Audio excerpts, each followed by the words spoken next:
Boa noite a todos. Para que possamos iniciar a palestra de hoje, por favor, fechem os olhos. Nós agradecemos, Pai, por esta união em seu nome, pela oportunidade de estarmos em contato com os amigos espirituais que nos doam seus fluidos e suas inspirações.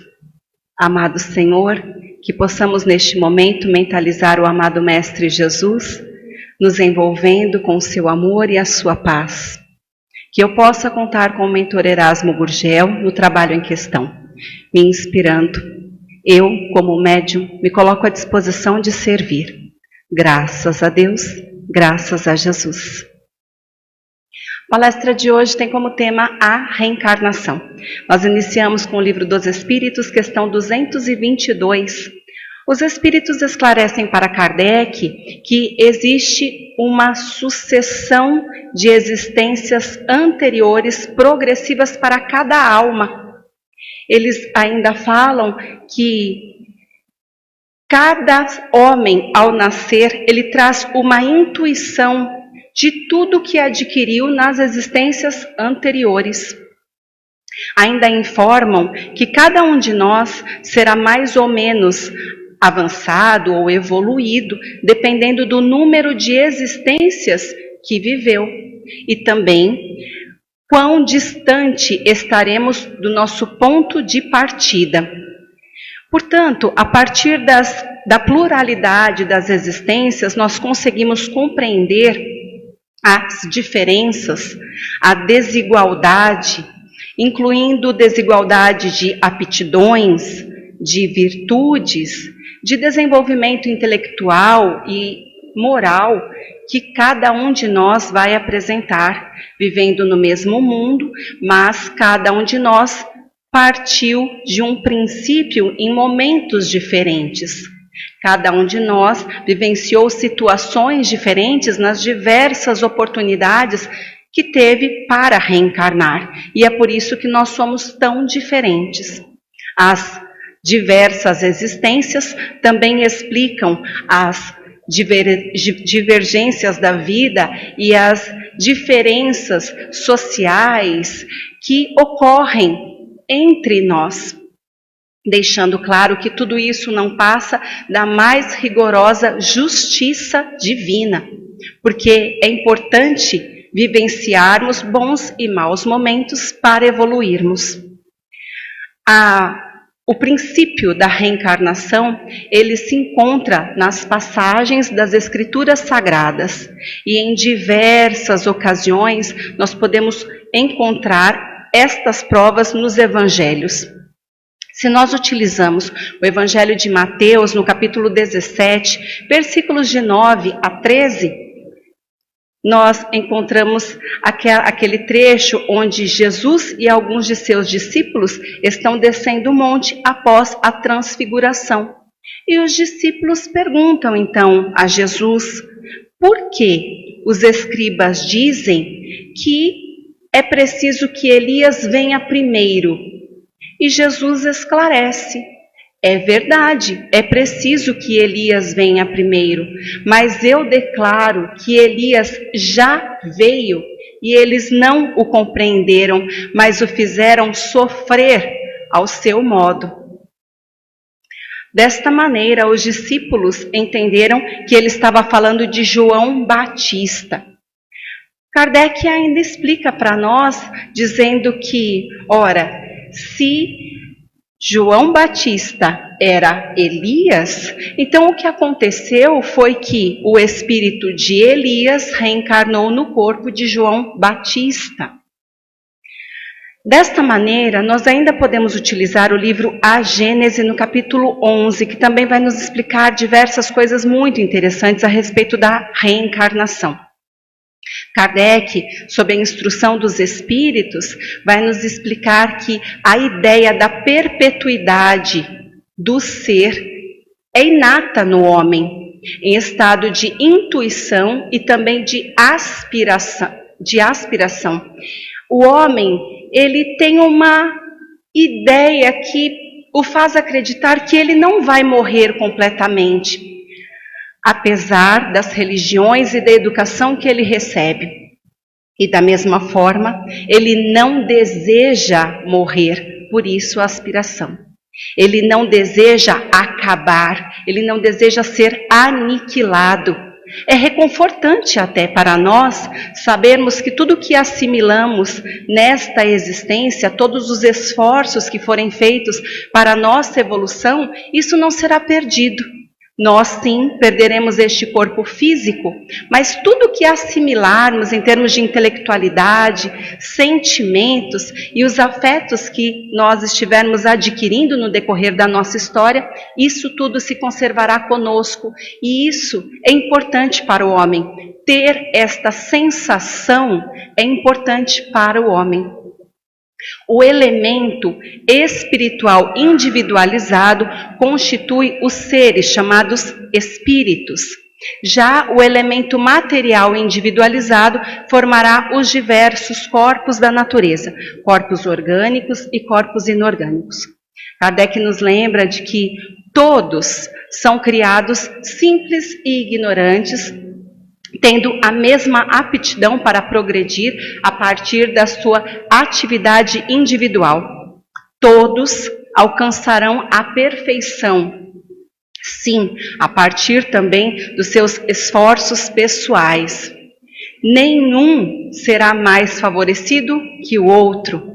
Nenhum será também dispensado do trabalho que é tão necessário para a sua evolução. Portanto, não existem privilégios entre nós. Todos nós somos criados exatamente iguais e temos as mesmas capacidades evolutivas. Tudo isso vai depender da nossa necessidade, do nosso esforço, do nosso empenho. E quanto mais clareza nós tivermos para isso, mais facilitações nós encontraremos, porque iremos nos esforçar muito mais ainda. Neste mesmo capítulo, nós temos informações de que o corpo, ele é o envoltório e o instrumento do espírito. A matéria que nos reveste, ela é um objeto de trabalho para o espírito. E é por isso que Deus cria corpos organizados e flexíveis, que conseguem, sim, receber todo o impulso da nossa vontade para se prestarem aos diversos movimentos que devemos desempenhar enquanto encarnados.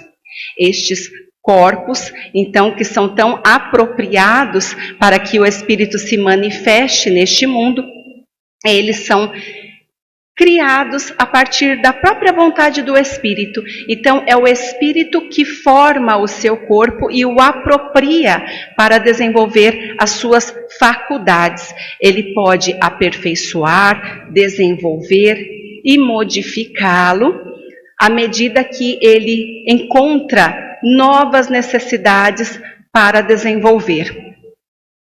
É assim também que nós compreendemos quando Kardec diz que o espírito coloca o corpo na estatura de sua inteligência. E é desta forma também que Kardec explica o caráter que o espírito imprime aos traços da fisionomia e também ao comportamento do seu corpo.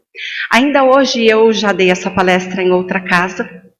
E aí eu estava comentando com eles sobre este trechinho. Se nós procurarmos sobre linguagem do corpo facilmente nas redes sociais, nós vamos encontrar justificativas para isso que Kardec disse há tanto tempo sobre a influência dos espíritos, com as informações do mundo espiritual.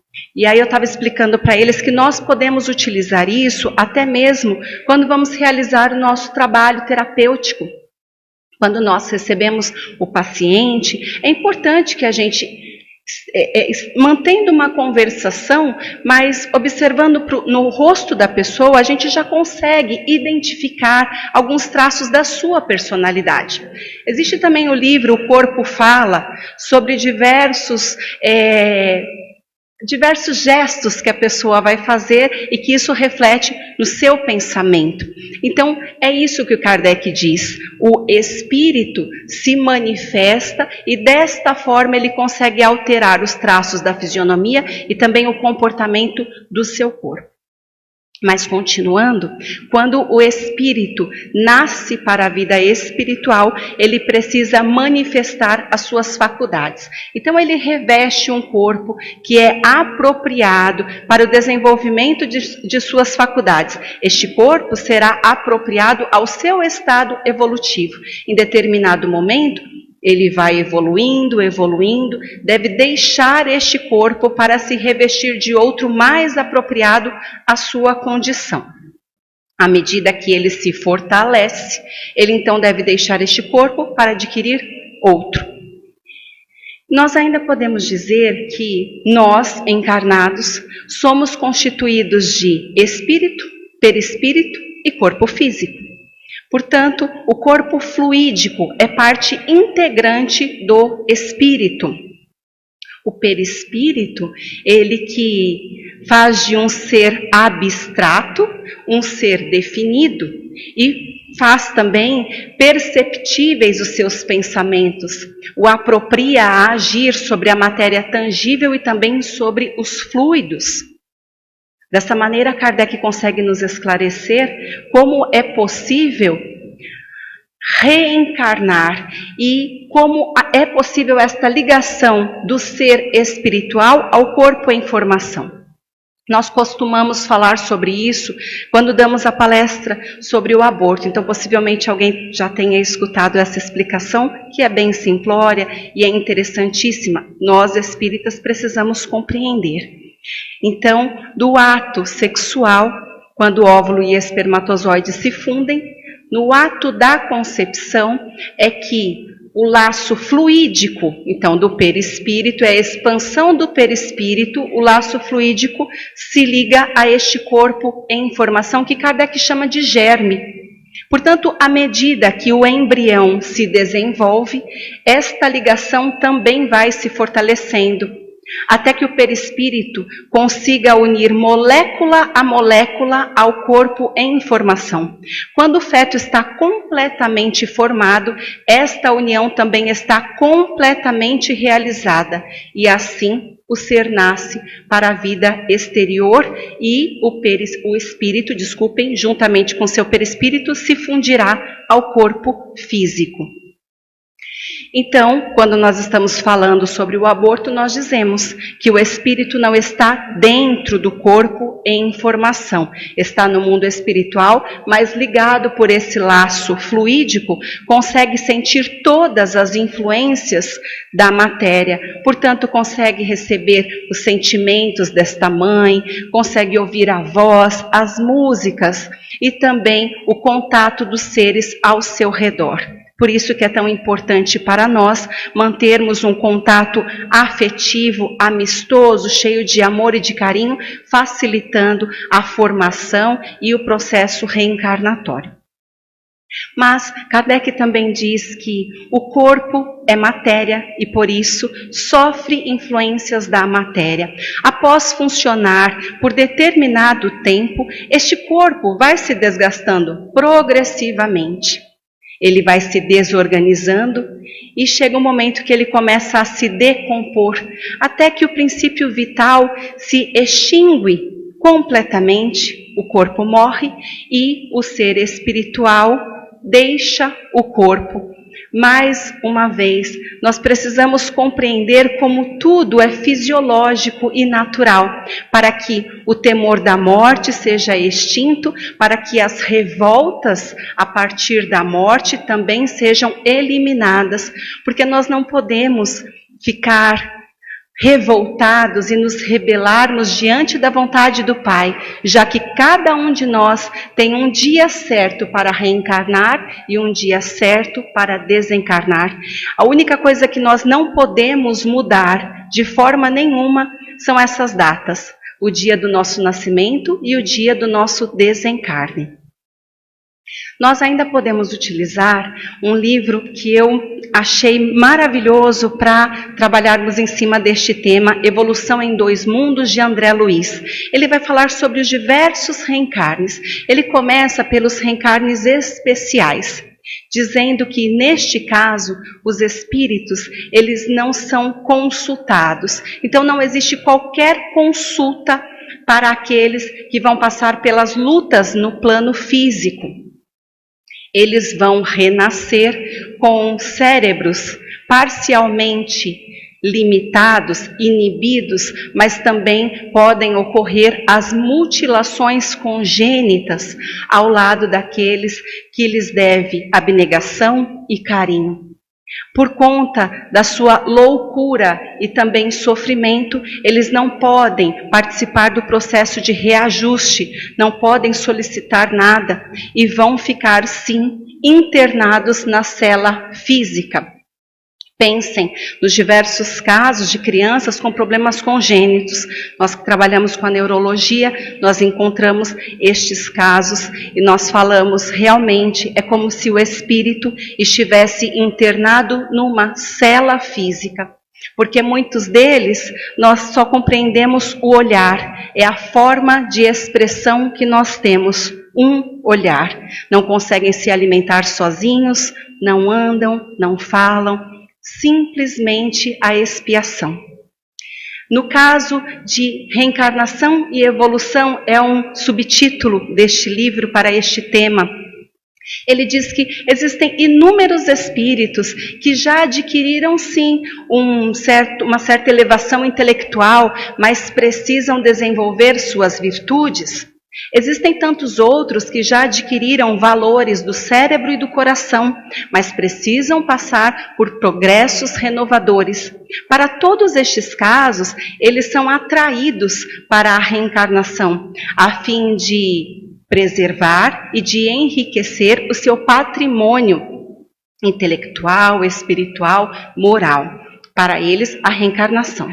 Um outro grupo, o grupo dos cientistas, missionários religiosos, filósofos, professores e condutores de grupos, diversos deles, todos com aspirações nobres da alma, desejam reencarnar para realizarem ações de auxílio. Existem ainda os espíritos superiores que podem plasmar o seu corpo físico para desempenharem as ações que lhes cabe fazer. Já os espíritos inferiores, estes em padecimento, eles passam por um período onde vão realizar a miniaturização, o definhamento do corpo espiritual ou mesmo o fenômeno de ovoidização, porque necessitam do processo da hereditariedade, necessitam de novo corpo físico. Continuando, nós ainda chegaremos nos milhões de espíritos medianos que necessitam da reencarnação. Todos eles precisando de estudo de reencarnações que sejam apropriadas para o seu desenvolvimento. Portanto, André Luiz informa que são corpos, são membros, órgãos e células que devem ser estudados por superiores, supervisores, autoridades da justiça espiritual. Portanto, os candidatos à reencarnação deverão ser encaminhados aos institutos hospitais e neste local, os magnetizadores desencarnados, eles vão então doar seus fluidos balsamizantes para que eles possam ser adormecidos por períodos variáveis para a sonoterapia.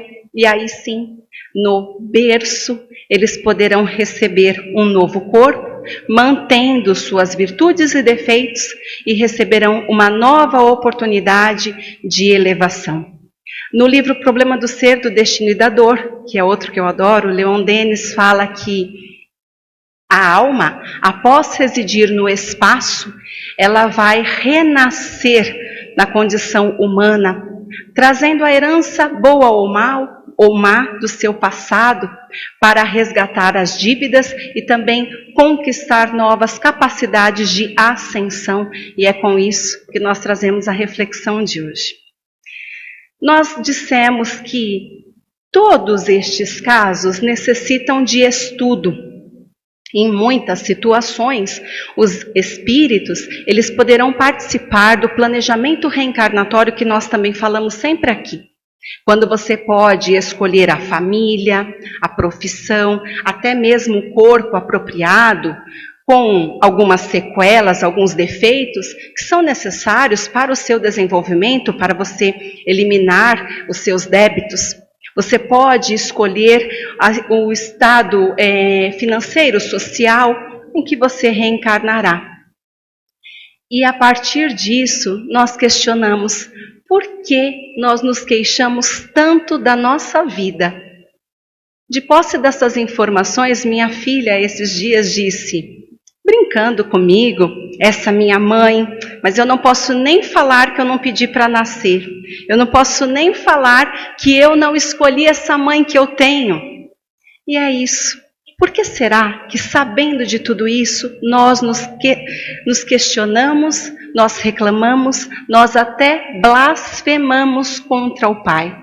Na casa que eu dei esta palestra de manhã, eu questionei se todos os supervisores, as autoridades da justiça espiritual estudam cada órgão, cada célula, os nossos membros e o nosso corpo é perfeito para nós. Por que é que quando eu tenho uma hérnia de disco, eu me queixo tanto? Por que é que quando eu tenho uma artrose, eu me queixo tanto?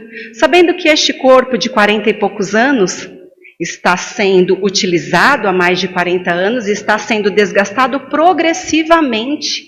É natural que os desgastes físicos apareçam neste corpo. É natural que uma hora as dores apareçam e é natural até que doenças sérias possam surgir em prol do meu adiantamento. É tão importante para nós termos consciência de tudo isso para pararmos de reclamar e, ao contrário, agradecermos cada dor no calcanhar, cada fratura, cada complicação cardíaca que surgir com o decorrer do tempo, porque tudo isso é minuciosamente arquitetado em prol do nosso bem.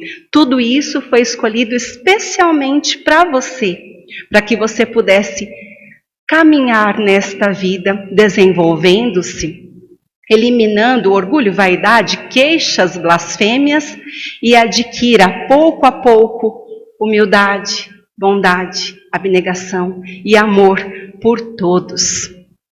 Eu agradeço a oportunidade que tive, espero ter sido clara. Para que possamos finalizar a palestra, por favor, fechem os olhos. Nós agradecemos, Pai, por esta jornada, por esta reencarnação, por este corpo físico. Eu agradeço, Pai, por todas as dores que surgem dia após dia pelas dificuldades que eu já enfrento.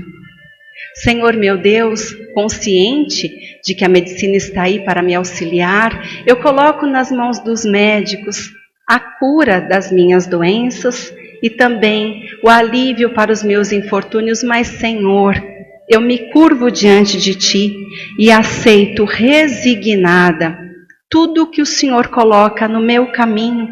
E se esta é a prova que tenho que enfrentar para depurar o meu espírito, eu aceito e agradeço por esta oportunidade. Eu também agradeço a Erasmo Gurgel pelo trabalho desta noite. Graças a Deus, graças a Jesus. Boa noite a todos, paz e luz.